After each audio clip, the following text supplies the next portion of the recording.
tonight, and thank the cast and crew for joining us for this little late live chat with everyone involved. Um, if you just want to go around and kind of, um, say who you are, what your association with the film was, and we can just take it from there. So we can start with Kenny. Oh, me first? Yeah, Wow. Okay. yeah. Hey everybody, I'm Kenny Scott Guffey. I'm one of the directors of The Dark Room, and I also did a little bit of the story with it as well. So pass that on to Kayla now. Hey guys, I'm Kayla Perkins and I play Audrey. Hey everybody, I'm Shane Thompson and I played Reverend David Folks. Awesome. So, how did this project come about, Kenny? I know you have worked on other films before this one, I believe. Yeah. How did this one kind of get into development? And how did you specifically become involved? So my film partner Jake C. Young and I had just finished doing Night of the Undead, and we were looking for this next project that we were going to do. We weren't sure what it was going to be yet.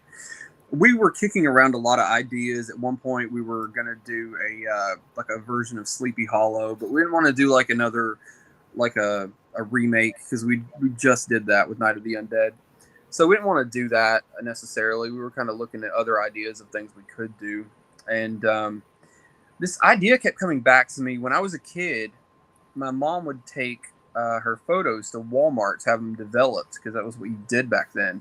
Yeah. And I remember being like 7 years old, and it would always like stick with me in my mind. I was always like, what would happen if the person developing the photos saw something really bad, like something they weren't supposed to?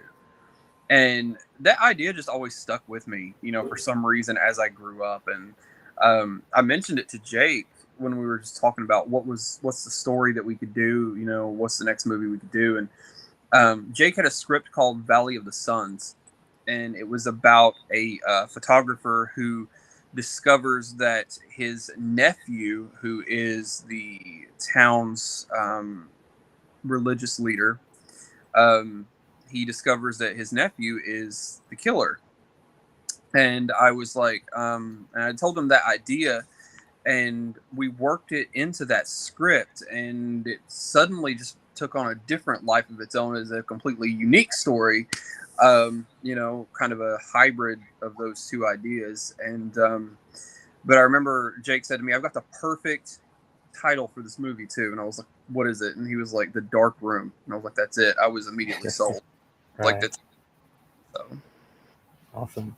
So, Shane and Kayla, how did both of you become involved? To start with Shane, how did you get associated with it?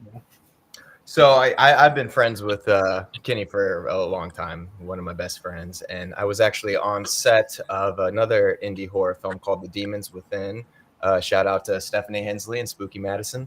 And Kenny reached out to me and he was like, hey, would you have any interest in being a part of this project? And I was immediately like, yes, of course. Like, anything that Kenny and Jake do, I'd be honored to be a part of, because I love those guys. To me, they really represent indie filmmaking, and it's fine. Everyone's kind. Everyone's there because they just love the community. And, those are the people that I love to surround myself with. That's right. And Kayla?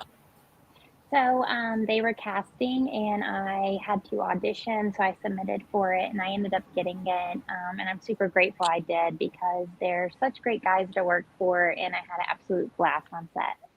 you guys are making me blush over here and all the good things. No, Kayla was as she said, she did have to audition because this part had to be perfect. And we looked for a few people, before we got to her. And man, she was it. Like she was just perfect. She played that part with such a mixture of seductive but sinister, and nobody else had that. Yeah. So she was perfect. Now you stop it. You're making me blush. Okay, it's Shane's turn. Now go ahead. I mean, you all are just so wonderful. It's always an honor when someone reaches out and be like, hey, we have this creepy, killer character and we thought of you. And such an honor. Oh yeah, totally. You know who played a good psychopath? Let's call Shane and see if he's busy. He did a great job. Everyone's He good job. did, because I told somebody in an interview we were doing the other day about this. I was like, Shane is like so the polar opposite of that character in real life. I said, people call somebody who's like a really sweet person, they call him a teddy bear. I'm like, Shane's not even a teddy bear, he's a gummy bear. Like, I mean, he's just such a lovable dude. I was like, totally the opposite of that character. You all are very sweet. See, this is why like the indie filmmaking community is great, because everyone's just very supportive of each other and everyone's passions. So this is right here. This is the embodiment of indie horror, and I love it. It's true. And we want to invite our audience out there tonight to ask questions along. We can feature some of your questions and have this lovely trio from the Dark Room, which you just saw here on Kings of Horror, answer them. So let's talk about, because you had, someone that's been in some very popular horror movies attached to your project in Diane Franklin. How did her involvement become set in stone? I used to do a podcast called Beam Me Up, and I had a lot of celebrity guests on it back then. Which, that originated during the pandemic. It was really cool to have that happen. A lot of artists really kind of flourished during the pandemic, which is something I always hate to say, but it's true.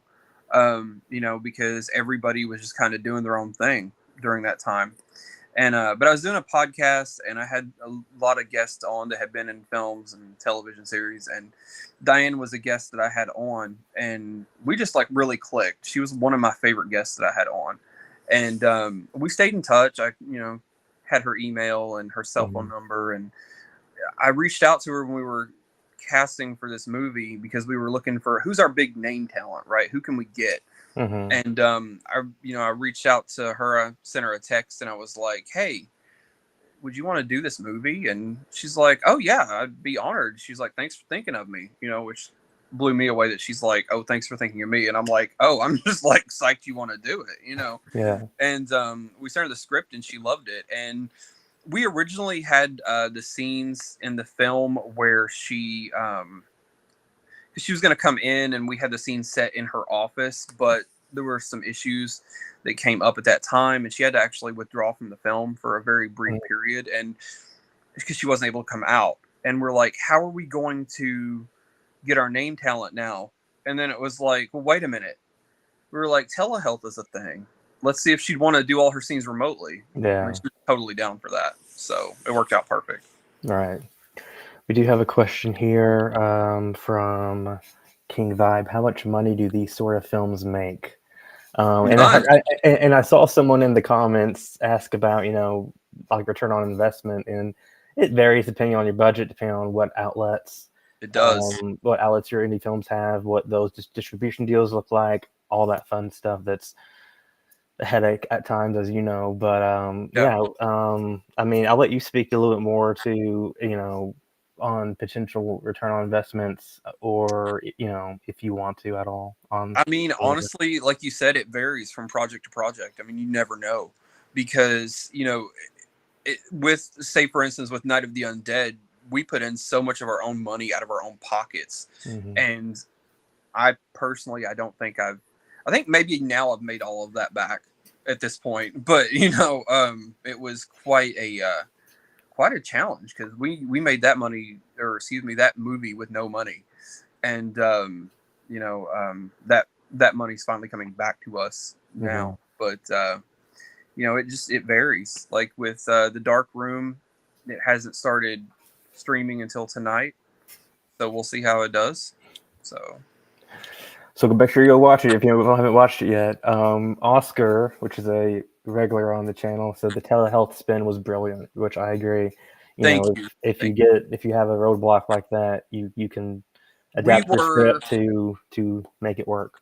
We were just like, I don't even know what the word is. We were just crushed. We're like, we can't make this movie without her at this point. We'd already advertised that she was in the movie. Everybody knew she was going to be in the movie. It was in like all these articles online and everything. And I'm like, we're screwed, And the telehealth thing came about. Jake had the idea. He is so brilliant sometimes, man. Like, I mean, the things he comes up with. But that definitely saved the film at that point. And also too, not only was that a creative way to put her in the film, but it also adds the extra layer to Ezra's isolation in the film, because everybody he talks to, pretty much with the exception of his sister, is behind a screen, so. Question for Shane and Kayla: what was the most challenging part of acting in this film, or getting accustomed to the role that you had to portray? You want to go first? Sure. For me, it was saying dingus. I was like, really, you guys want me to say dingus? I don't think it sounds natural, but they really want. I'm glad I did though, because now it's an inside joke between all of us. It is. But, it was a really fun role to take on, because it's fun to play creepy characters. It's, I don't know, something about it's fun. And as someone pointed out in the chat, they're like, man, this Reverend's awkward. And I was like, hell yeah, good. I was trying to be awkward. Pretty awkward in real life too. So like that's so yeah, it was a fun project to take on.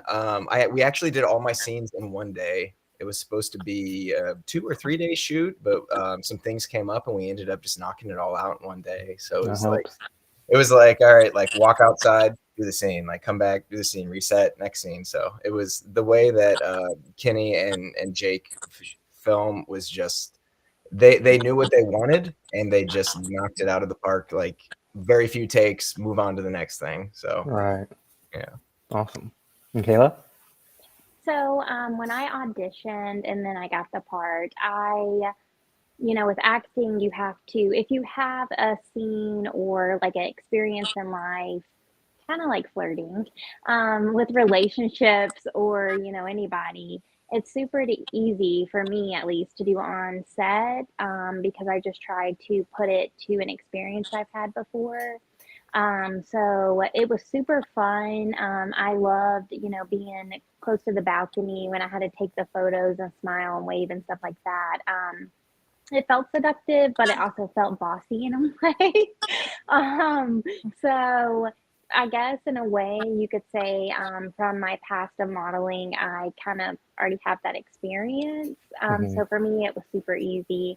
And we filmed my stuff in one day, and it was a lot of fun. But my favorite scene was when I had to be on top of Jake and pretend like I'm stabbing him. There were so many great photos from it, but it was just a super fun, before we even filmed, it was fun to joke around with the knife. So yeah.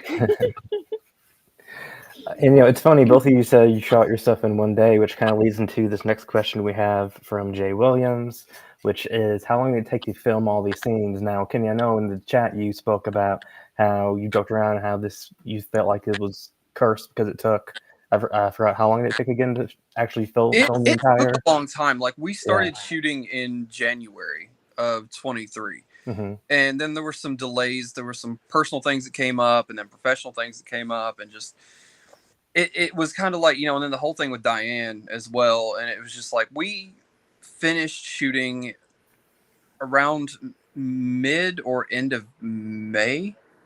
It took a while because we were shooting and then we had to stop production. We already had these brilliant actors here shot and in the can, but we didn't have like Diane's scenes done or anything, so we had to stop for a bit, and then we resumed production and we finished in May. So it took a while. It was the longest it's taken us to shoot a movie, because it normally doesn't take that long for us. Like Shane and Kayla both said, we go in, we get it done, we get out. It's effective filmmaking. We try. Next question we have is from King Vibe. Who was the Call of Duty fan that put the zombies reference in there? I would say it's not me. Which reference are we referring to? I saw someone reference it in the live chat too. Something about someone being a Call of Duty fan. I can't. I want to say it was during whenever the two guys get killed out in the Origins Easter egg. Is that it? I'm not sure. Probably. I don't play Call of Duty, so I don't know what. Yeah, me neither. I didn't get the reference. Like, oh, I want to okay, say there's a something about reference in those there. boys. Those boys are talented kids. I say kids; they're both adults, but I mean, you know, but all of that they were coming up with in that scene was all improv. That was all Oh, okay. them. So it That could have was just been all an them. improv thing. Yeah. They were complete. My wife just texted me. She said, "Gage." Okay.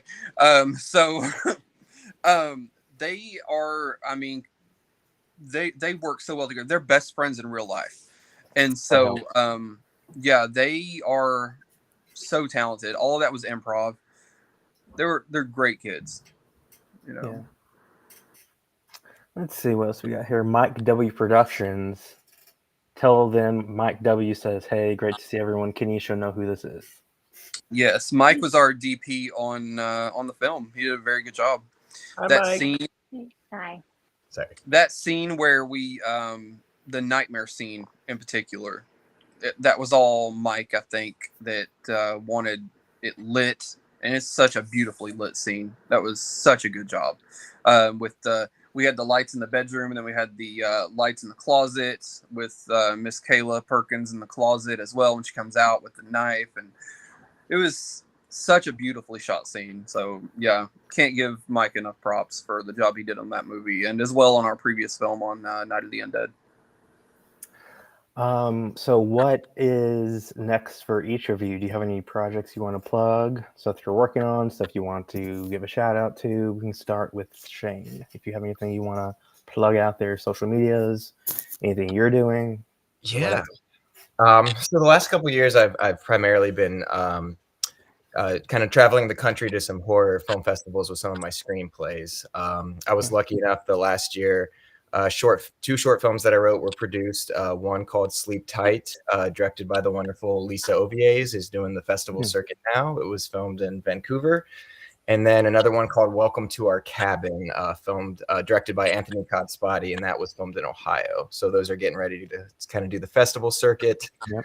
And a short script that I wrote called The First Day of School. We're trying to raise money for it, and it's kind of been doing the festival junket as well. It just won Best Short Script at the New York City Horror Film Festival, and I'll be at Horror Hound next month representing it. It's Cincy? Yeah. You're gonna be there? Maybe. We'll see. We'll see. Well, Yeah. I hope to see you there, and all the people watching. I hope to see you guys there too. Yeah. But yeah, I just love movies. I love to talk movies. So feel free to add me on Facebook. It's just Shane Thompson, or add me on Instagram. It's Shane Michael 1987. And I'd love to connect with all of you. And just a big fan of people being creative and doing what they do. Awesome. Kayla? So here in a couple months, I have to go to Illinois to film the Baton Rouge serial killer of Derek Todd Lee. I play one of the victims. It's a true story crime movie that they're making. And then I have to go to LA and film Monster On with Steve Alexander.